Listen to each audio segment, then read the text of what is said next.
17h sur Aloula et c'est le journal à la une de l'actualité.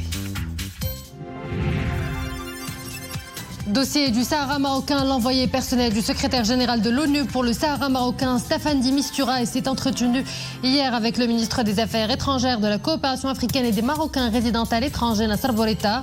Le déplacement de de Mistura s'inscrit dans le cadre d'une tournée régionale en vue de relancer le processus politique des tables rondes. Maroc-France, le ministre français chargé du commerce extérieur, de l'attractivité, de la francophonie et des Français de l'étranger est en visite dans le Royaume. Au cœur de son entretien avec le ministre de l'Industrie et du Commerce, Riyad Mzour, la promotion de la coopération économique et commerciale entre les deux pays. Enfin, nous vous ferons découvrir des trésors artistiques et culturels du patrimoine marocain. De véritables chefs-d'œuvre mis en lumière par la plateforme Dialna Maroc lors d'une exposition format hybride. L'idée est de promouvoir notre héritage ancestral et de le transmettre aux générations montantes. Bonjour à tous. Avant de développer ces titres, sachez qu'à l'occasion de Eid al-Fitr, il a été décidé de suspendre le travail dans les administrations de l'État et des collectivités territoriales de manière exceptionnelle le vendredi 12 avril, au cas où le 1er Shawwal correspondrait au mercredi 10 avril. C'est ce qu'annonce le département du chef du gouvernement. Dossier du Sahara marocain, l'envoyé personnel du secrétaire général de l'ONU pour le Sahara marocain, Staffan de Mistura, a eu hier à Rabat des entretiens avec le ministre des Affaires étrangères, de la coopération africaine et des Marocains résidant à l'étranger, Nasser Bourita. Ce déplacement s'inscrit dans le cadre d'une tournée régionale auprès des parties citées par la résolution 2703 du Conseil de sécurité en vue de relancer le processus politique des tables rondes pour parvenir à une solution politique réaliste, pragmatique, durable et basée sur le compromis. Nisrine Hamdaoui. Les entretiens du ministre des Affaires étrangères, de la coopération africaine et des Marocains résidant à l'étranger avec l'envoyé personnel du secrétaire général de l'ONU pour le Sahara marocain, ces entretiens se sont déroulés dans une atmosphère empreinte de franchise et un esprit positif et constructif, en présence de l'ambassadeur représentant permanent du Royaume du Maroc auprès de l'ONU. C'est ce qu'indique un communiqué du ministère des Affaires étrangères, de la coopération africaine et des Marocains résidant à l'étranger. Le déplacement de Staffan de Mistura s'inscrit dans le cadre d'une tournée régionale auprès des parties citées par la résolution 2703 du Conseil de sécurité. Objectif, relancer le processus politique des tables rondes avec la participation du Maroc, de l'Algérie, de la Mauritanie et du Polisario, en tant que seul cadre défini par les résolutions du Conseil de sécurité pour parvenir à une solution politique réaliste, pragmatique, durable et basée sur le compromis. À cette occasion, la délégation marocaine a rappelé les constantes de la position du Maroc, réaffirmées par Sa Majesté le Roi Mohammed VI au secrétaire général des Nations Unies. À savoir, pas de processus en dehors du cadre des tables rondes définies par l'ONU avec la pleine participation de l'Algérie. Pas de solution en dehors de l'initiative marocaine d'autonomie. Et pas de processus sérieux au moment où le cessez-le-feu est violé quotidiennement par les milices du Polisario. Maroc-France, les deux pays sont unis par un partenariat unique fondé sur un lien exceptionnel renouvelé par un agenda politique. Ce sont là les mots du porte-parole adjoint du ministère français de l'Europe et des Affaires étrangères.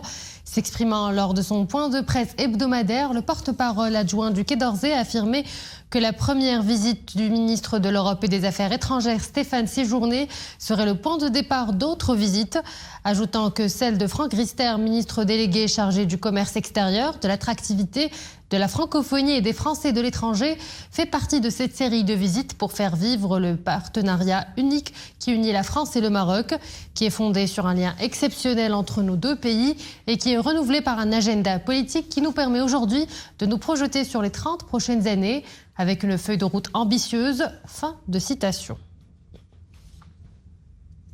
Et justement, le ministre français délégué chargé du commerce extérieur, de l'attractivité, de la francophonie et des Français de l'étranger, Franck Rister, est au Maroc. Il s'est entretenu à Rabat avec le ministre de l'Industrie et du Commerce, Riyad Mzour. Au cœur de leurs entretiens, la promotion de la coopération économique et commerciale entre les deux pays. Saïd Ijassi et Zakaria Moukenbillah. Le Maroc et la France déterminés à donner un nouveau départ à leurs relations économiques.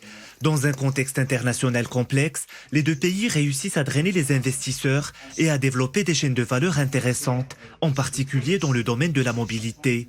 Des expériences que les deux pays comptent partager afin de développer des stratégies communes.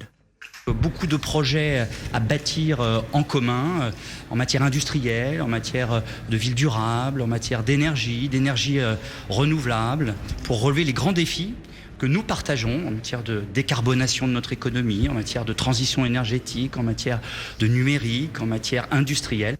Les deux parties affichent leur volonté d'aboutir à des solutions adaptées, permettant d'améliorer les relations économiques maroco-françaises.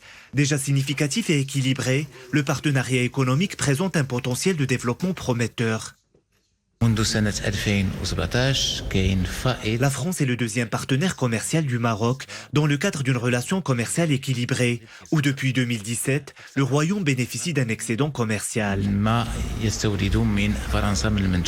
Cette rencontre s'inscrit dans le contexte de discussions visant principalement à faciliter le processus commercial pour les entrepreneurs marocains et français et à encourager l'accès des produits des deux pays au marché européen et africain. À l'international, le Conseil des droits de l'homme de l'ONU exige l'arrêt de toute vente d'armes à Israël. Et cela dans une résolution évoquant les craintes, et je cite, de génocide contre les Palestiniens. Le terme a d'ailleurs suscité un vif débat. Le ton du texte est très dur envers Israël, mais le Conseil n'a pas de moyens contraignants d'imposer ses résolutions. Il s'agit là de la première prise de position du Conseil depuis le début de l'offensive. Et au moment où la pression internationale s'accentue sur le gouvernement israélien, le bilan des morts à Gaza ne cesse d'alourdir. Selon le Hamas, il a atteint plus de 33 000 personnes, majoritairement des civils. Direction l'Ukraine, Kiev dit avoir détruit des avions militaires sur une base russe. Il est question d'au moins 6 avions militaires. De son côté, Moscou assure plutôt avoir neutralisé 53 drones ukrainiens au-dessus de son sol dans la nuit. Une source au sein de la défense ukrainienne a indiqué que les services de sécurité et l'armée de Kiev ont mené dans la nuit une opération spéciale contre l'aérodrome de Morozovsk dans cette région frontalière de l'Ukraine. Retour chez nous et cette alerte météo, vous l'aurez sans doute ressenti, il fait de plus en plus chaud à travers le royaume. Cette vague de chaleur se poursuivra jusqu'à demain samedi dans plusieurs provinces avec des températures variant entre 34 et 39 degrés. Le phénomène concernera notamment les villes de Freh Ben Salah, Stat, Mrakch, Azelal, Tantan, Gilmim, Sidi Ifni, Assazag, Tarfaya, Laayoune, Boujdour, Smara, Qnetra, Salé, Rabat, Jadida, Mohammedia, Casablanca, Souera, Agadir, Daoutanan, Nzgana, Itmelloul et Tiznit. Ramadan touche bientôt à sa fin. Pour beaucoup, l'heure est au changement d'habitude et pourquoi pas un changement de cadre pour la rupture du jeûne. Certains préfèrent se rassembler au bord de la mer à l'heure du ftour pour partager des moments de convivialité tout en profitant d'une belle vue et de l'air frais en ces temps caniculaires. Ambiance sur la plage d'Agadir avec Mohamed Toualina, Hayat Fkhri et Maria Awad. En famille ou entre amis, ils sont nombreux à aller rompre le jeûne à la plage, les pieds dans l'eau.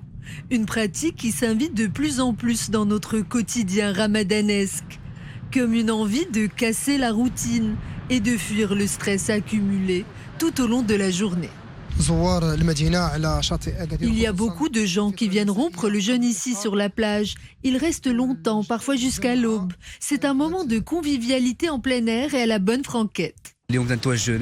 Chaque année, je viens sur cette plage avec mes copains pour prendre le ftour. C'est l'occasion de se retrouver ensemble pour un petit moment de partage. En toute tranquillité, cela fait du bien à tout le monde et cela change un peu du salon où l'on passe le plus clair de notre temps. Loin des fourneaux, chacun y va de son propre rituel. Recherche du meilleur spot pour les uns et dressage de la table pour les autres. La créativité de mise pour une bonne mise en place du repas, sans oublier l'indétrônable harira qui fume contre vents et marées. Je me suis laissée convaincre par ma meilleure amie et me voilà ici, prête à casser le jeûne pour la première fois de ma vie, sur la plage. Nous avons concocté pour l'occasion un délicieux repas, comme à la maison. Cela fait du bien d'être là et d'évacuer le stress de la journée de cette manière. Nous avons ramené un panier de gourmandises avec tout ce qu'il faut pour se faire plaisir. Désormais ancré dans les mœurs de tous les Marocains, rompre le jeûne en bord de mer apparaît comme l'allégorie de la sérénité et de l'évasion pour un petit moment de détente bien mérité. De la culture avant de clore ce journal avec cette exposition qui célèbre les traditions marocaines dans toute leur splendeur. Elle prend place au cœur de l'agence Dielna Maroc à Bouskoura. Véritable hymne à la richesse du patrimoine marocain, cette première édition donne à voir les œuvres d'un collectif d'artistes hétéroclites, des toiles, mais également des symboles architecturaux réalisés avec des techniques innovantes. De véritables chefs-d'œuvre que le public pourra découvrir sur place, mais aussi en ligne sur toutes les plateformes de Dielna Maroc. C'est un reportage de Hassan Zaki, Mohamed Cheikir, Hayat Fkhri et le récit est signé Maria Aoued. Des visages que l'on croirait sortis d'un village, des corps, des tenues d'apparat et des scènes de la vie quotidienne ponctuent cette exposition collective aux allures de voyage dans le temps. Au cœur des traditions et des us et coutumes marocaines, là où tout n'est que souvenir et réminiscence. Pourquoi cette exposition? Pour rappeler encore et ramener les gens, fédérer les gens autour de leur identité, de leur culture et de leur patrimoine. En fait, tout a un univers. Nous savons pertinemment que dans chaque région, il y a un univers, il y a un art de vivre, il y a une culture ancestrale que nous devons mettre en avant et que nous devons pérenniser et puis créer de la richesse autour.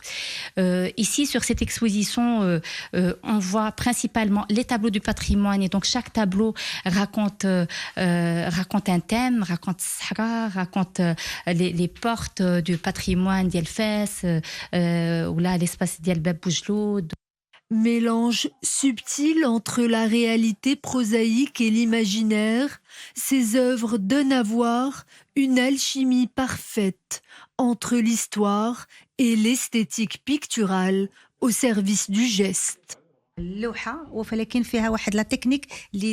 tableaux que l'on voit ont quelque chose d'unique qui les différencie des autres et en font des œuvres étonnantes. La peinture se mélange par exemple au fil de l'aiguille, les couleurs s'associent à la broderie et créent un effet visuel surprenant.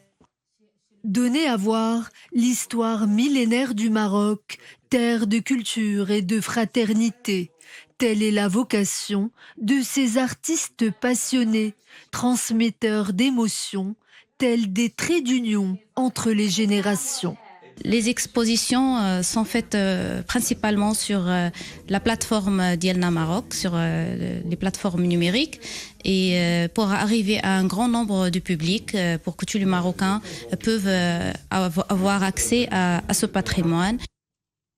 Une exposition immersive qui plonge le visiteur dans un voyage captivant au cœur du patrimoine matériel et immatériel du Maroc, ode à la splendeur millénaire de notre pays.